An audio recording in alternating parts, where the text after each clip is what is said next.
Yes, if I confirm, it's your boy Foxy P in the building. I like your boy. The chopper of them and the fryer of plantain. 1995, 1999 Gidigbo champion. The first Igbo governor of Lagos State. But once I say yes, just be fit. Yes. The day is bright. Come on. It's bright and clear. Ginger. Oh, happy day. The day that's joy. Hey, the day is bright. It's bright and clear. Oh, happy day. Oh, join Mama Jello Rice. Yes, for that confirm. Welcome once again to an episode of Africa Today Show with your top Foxy P in the building. I like your boy. South Africa, I think it was like not last week, the week before. They pretty much came out and they said that they came and they've kidnapped, they've pangy a certain money, cash, that Nigeria was sending South Africa to come and buy arms and ammunition. This is from City Press in South Africa. It's one of their newspapers out there. They're coming out and they're saying that just yesterday, South Africa has come out and they have kanji, they have kidnapped, they have closed down on another set of money that Nigerian government was sending to go and buy arms and ammunition. How? This money was $5.7 million, ladies and gentlemen, boys and girls. Apparently, Nigeria has sent that money from a Nigerian company based in Abuja, has sent the money into the account of a South African arms and ammunition trader company kind of thing. Confirm. They sent it to them. But this company, they said that they are licensed to be able to sell arms and ammunition. You know, gun.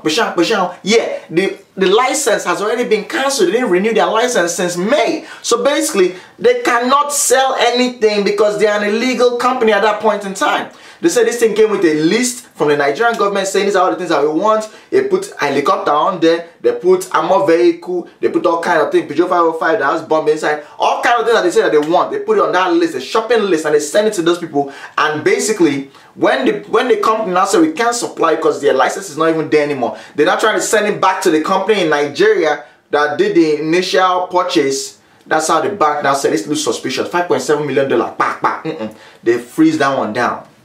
South African government latch onto it, say that's an illegal arms deal.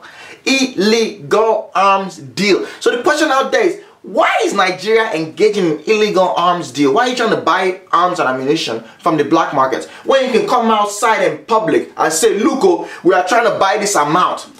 People are saying all kinds of things. They say, oh, we're trying to do with South Africa because that's our South Africa is an African company, so we are supporting an African company. But I'm like, you should just be able to go into the free market, and if you want to buy arms and you're a government, you should be able to go out there and say, look, we want this many armor tank, we want this many bazooka, and people out there, whether it's Croatia, US is there, I'm sure they get bombed, they get gun, die. Russia, they get bombed, they get everything, die. India, I should say, they will get gun and everything else. So there's places that we can get all these things from. Why do we have to go not only to South Africa, but why do we have to go through a back door? Why do we do that? And you guys heard that story that happened. This was probably like 2 weeks ago, where our people were caught. This one is not maybe or maybe not too. In a private jet that landed right there in South Africa, they were caught with $9.3 million cash. A $100 bill that they were trying to use to go and buy arms and ammunition. And the South African government did what? They padlocked the whole thing. They said, no, it's illegal. That's an illegal arms transfer. Confirm. So I'm like, why? Why should a government, a sitting government, people are saying all kinds of things. People are coming up, oh, you know, usually whenever government is in war, you don't want to let the people know what you are buying, so you have to go undercover. So I'm asking the question, number one, if you as a government cannot just go by yourself, you cannot send your army people to go and buy the gun, you now have to use some kind of underg parole. Does that mean that you are publicly acknowledging the fact that you do have moles in your own government that can go and tell the Boko Haram people that, look, see the kind of gun that are coming? To me, I'm looking at it like, why do you even care? Should they at the end of the day, the Boko Haram will still attack, they will still collect the gun and everything else we they need? Because guess what? All these things that Nigerian government has been collecting, our army has been collecting back from Boko Haram, is their own equipment to confirm. All those tank and everything, bazooka, is them, they are saying they're collecting it back. So, what difference does it make? That's one. Number two, people are saying all kinds of things like, Nigeria is under an arms embargo, so they cannot just go into the open market and buy arms. And I'm like, that's not true.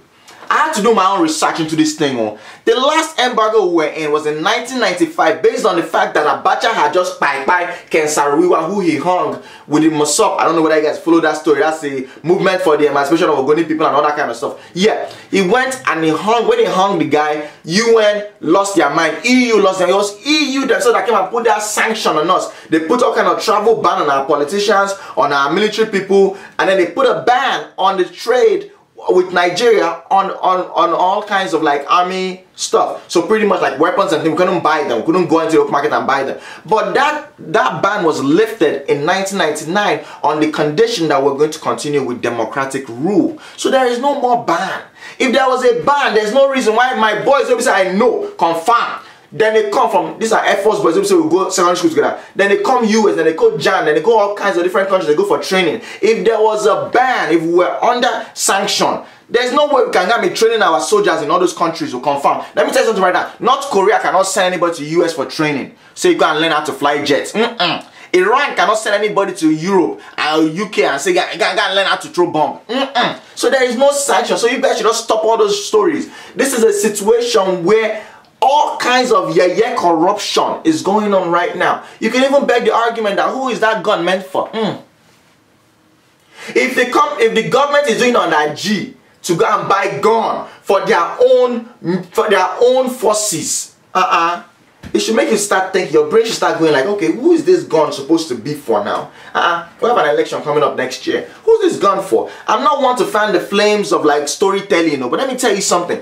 If your government cannot officially buy, I remember when we were in Air Force now, we're gonna say, okay, this MiG fighter jet, this one officially came from Soviet Union, this is Donia jet, now UK now in there buy them.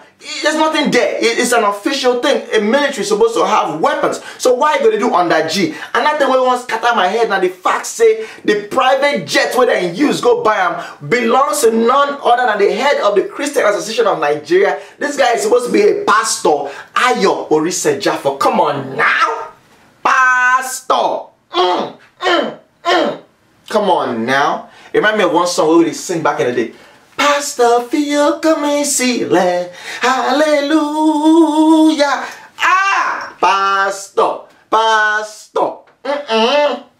How can you be so into inside business with government that they're using your own private jet to be doing under G runs? It was a pastor's jet that they used to carry down over $9 million in cash. Then I asked the guy said, I'm not going to answer to anybody. My God is going to be there to protect me. You know, I know Nigeria.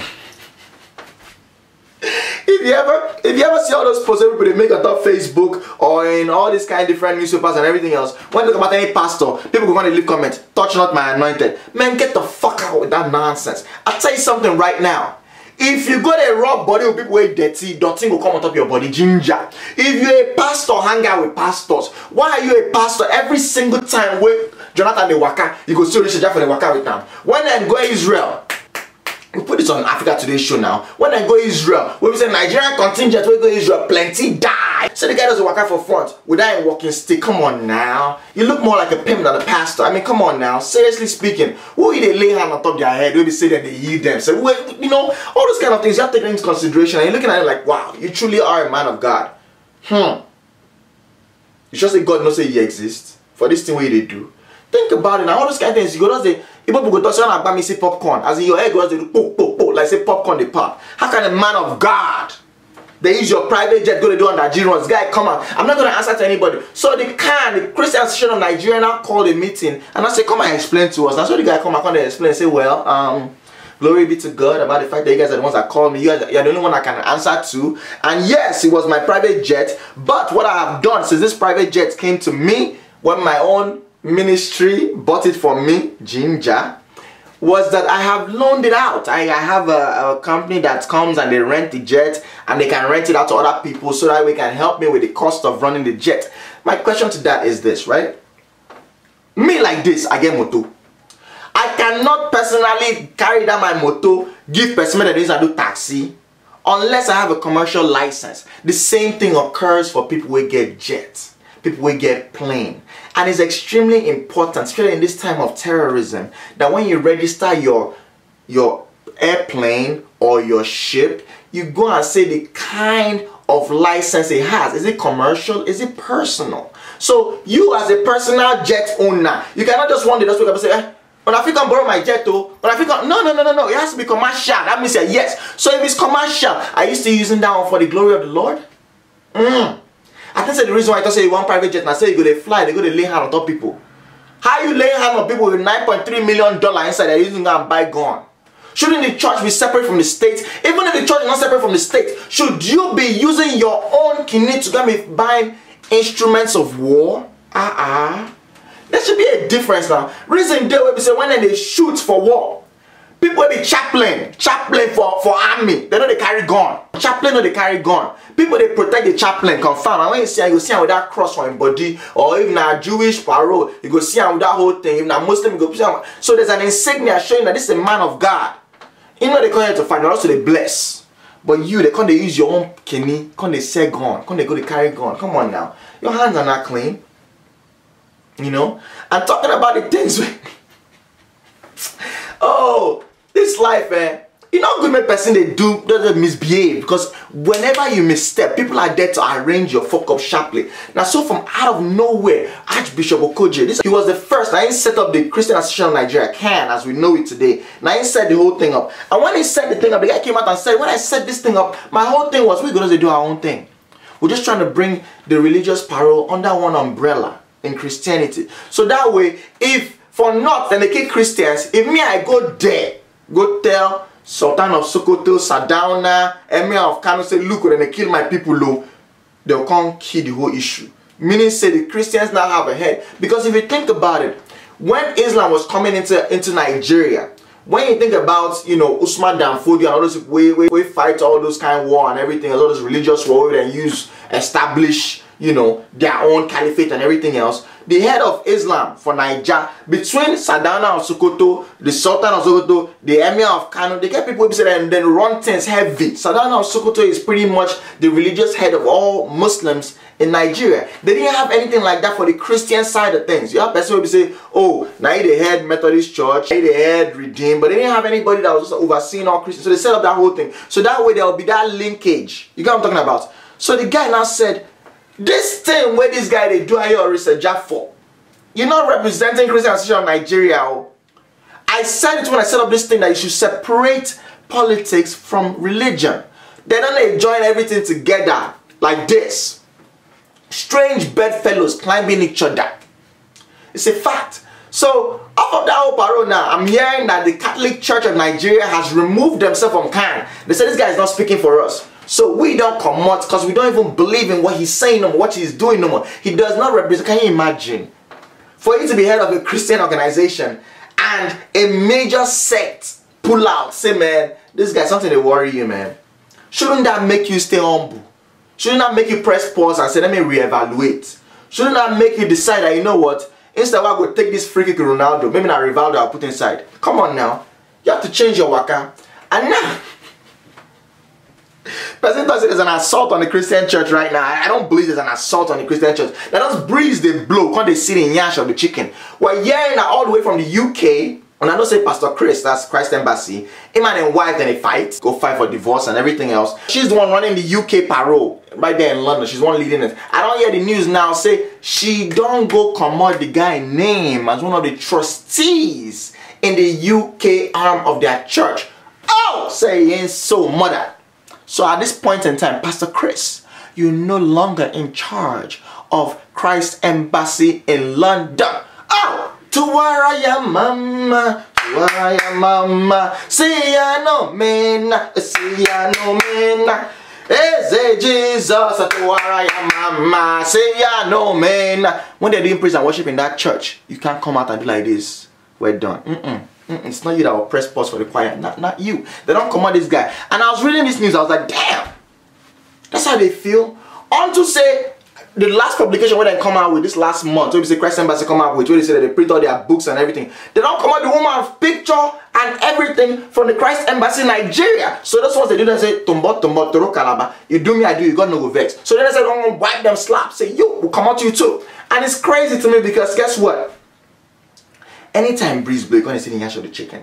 They're saying that the UK arm of Christ Embassy has assets worth a combined total 8 billion naira. Chai! Yeah, so 8 billion naira. And I was reading more into this. I was like, 8 billion naira. It go paying this Pastor Chriso.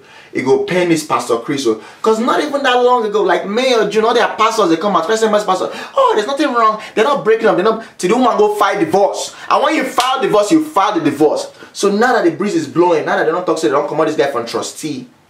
And now turn into another. I was like, damn. So that means say Pastor Chris not even get control over this UK arm of this in church. So it means saying I am wife and I ain't get control now.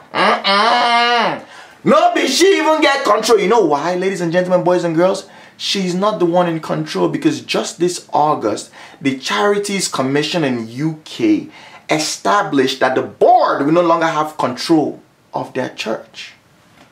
You're the one that said, waiting concern the Charities Commission in UK. Apparently, because of the fact that you're a church, you're a non-profit organization, so they treat you like a charity. And if you're a charity and your hand no pure, if not they chop on a money die, pretty much they did an audit and they found out that between 2008 to 2012, a total of almost 1 billion naira has been paid and transferred out of the church fund into the personal account of certain human beings. And they were like, this is illegal. So after that illegal parole, the audit firm is now in control of the church. Meaning that, understand that yes, it's not the auditor that's coming and come and be preaching on Sunday.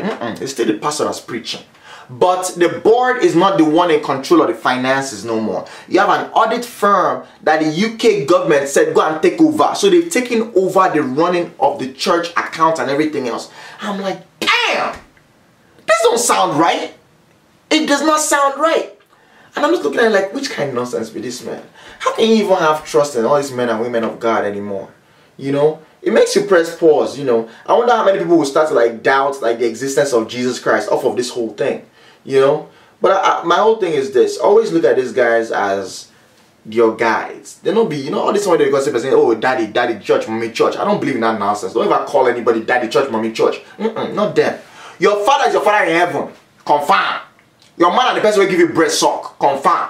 You know they call this with that. Oh daddy, oh mom. Don't do that. Unless you're doing it in terms of like our culture and our tradition. Like now if I see my babe papa, I'm gonna say, daddy, how's everything going? That's just respect, because if he bomb me. But not be say you're my daddy church. Man, fuck all that nonsense. They're human beings like you. And that's why they're going through divorce right now, because they're human beings like you. That's why they chop money, because they're human beings like you. That's why they like to they fight, because they're human beings like you.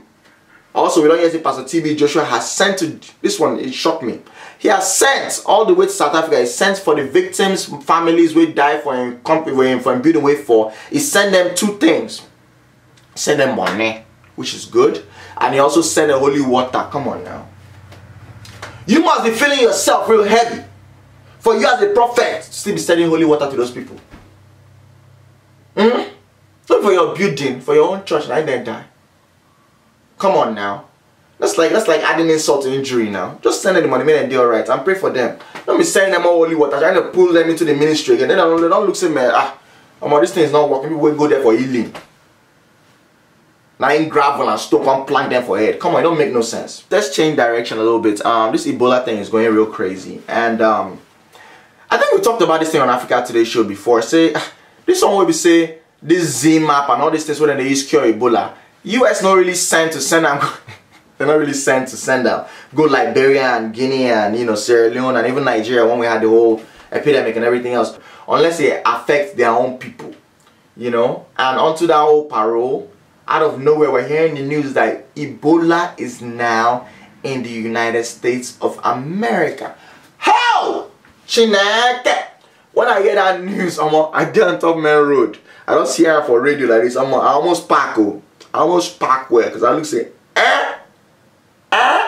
this weekend of Nigerian independence, now Ebola one day this US here, where we say we they go there, we they go sweat, we they go jump, we they go enjoy ourselves. I said, oh, this is terrible. Coming to find out that one guy, it was a Liberian guy. The guy's name is Thomas Eric Duncan, and the one we carry Ebola come from Liberia all the way to the US. Now there's a lot of conflicting reports. People they talk say, oh, the guy don't catch the Ebola. Can't look say, where can I survive? Where would I be able to feel better? Where would they be able to heal me? And can't travel, can't US, knowing fully well saying get Ebola. But that's not what happened. According to the pastor of the church where they go and everything else, they say no. And even him half brother and even the babe when you can't see for a year, they say no. The guy get girlfriend where they stay for a year. The guy's a 40-year-old man and get one girlfriend for a year. Linda will be saying on a toast for long. They can't fight. The Liberian babe to she stay for US in they stay for Liberia. So they can't fight, but then they can't make up. They can't just make them marry. So they don't already engage to marry. The marriage is supposed to happen this month we did that October now. So he was coming for the planning of the wedding. Not be saying come saying not catch Ebola.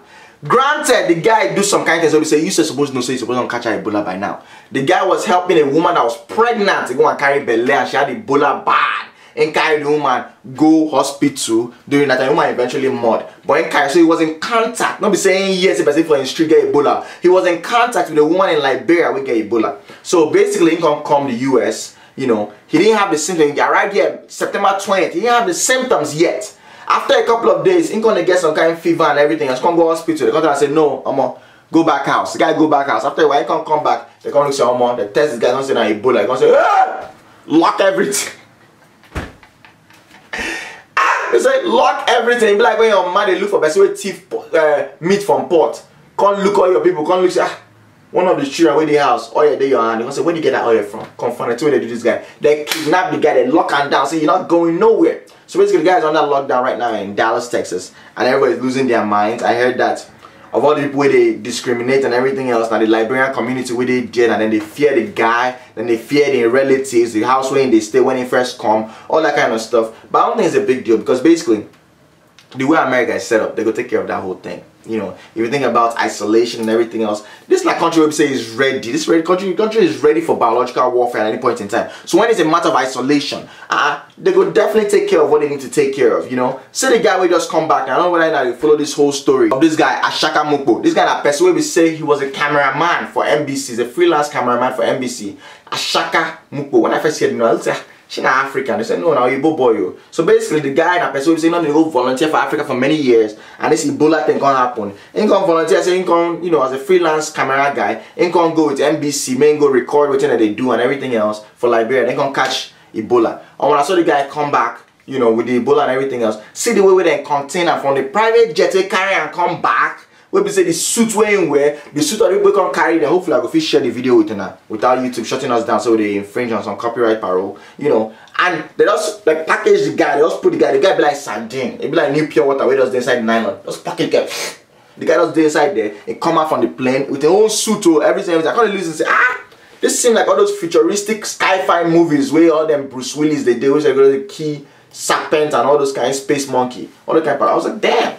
They package this guy, they clean fall the whole guy. The guy be like, mama, where they carry go from wedding. I don't think it's gonna spread. However, what I'm hearing now is that the US, they're thinking of different things they're gonna do. One of the things they're thinking about is, are they gonna lock down their borders? Anybody where they come from West Africa, anybody that has a West African passport, they're not gonna let you in. This is something that they were talking about. I watched an interview where they interviewed the head of CDC, the director of CDC. CDC is Center for Disease Control. Was saying that they're looking at different things they could do. One of the things they could do is either they increase the amount of screening that they do at the US borders, so maybe pretty much their airports. So if anybody they fly in, they go do some temperature testing and things like that to make sure, say, you know, you're not having a fever, you're not running a fever at that point in time. That's one thing they could do. Or they're considering a full lockdown on anybody that's carrying a West African passport, you know. And I was like, damn, that's very interesting. But the guy came out there and said some other things too. He said, look, since the time where this Ebola thing all happened, been the past like 3 months or 4 months or so,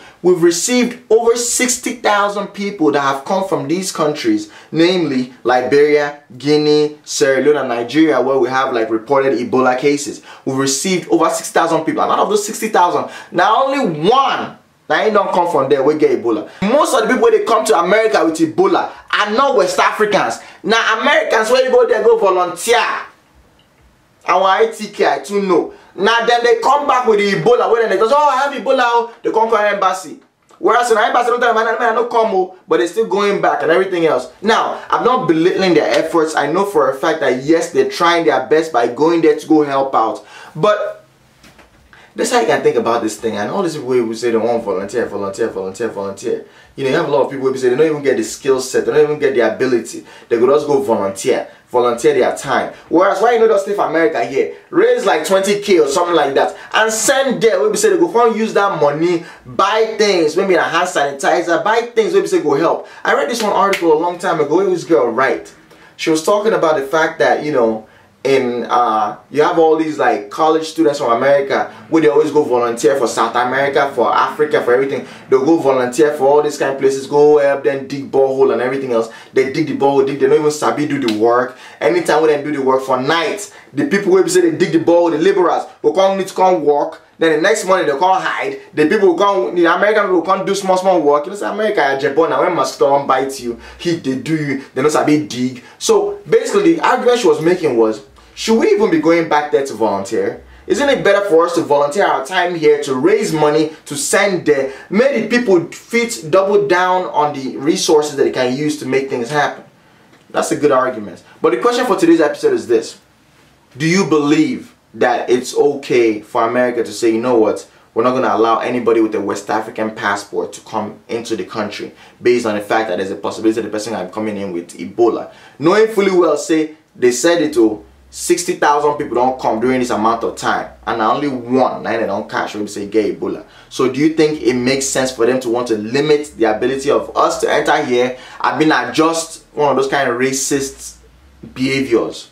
You guys have to let me know what you think. On a much lighter note, I'm hearing from Jagoda.com that our boy, the Kpotokpoto master, Flavor Nabania, has born a new Pekin. Yes, father, confirm. Akabeko. Flavor just born this new Pekin right here in the United States, and the word that's going out there is that this Pekin is not born by Flavor's fiance or the person that he has engaged to marry. This Pekin is born by someone that's on the outside. Confirm. His own personal Olivia Pope, his side chick, is one that born this Pekin for him. So I'm like, damn, that's kind of deep. Boom boom, bodoputum, ochori poto, okunwa baby. Also, in a slightly not so lighter but still lighter note, we're hearing that Shekau is not mud. He didn't die. He actually has a video out there showing that Shekau is still alive. So I guess he's back. So Nigerian army, you have your work cut out for you.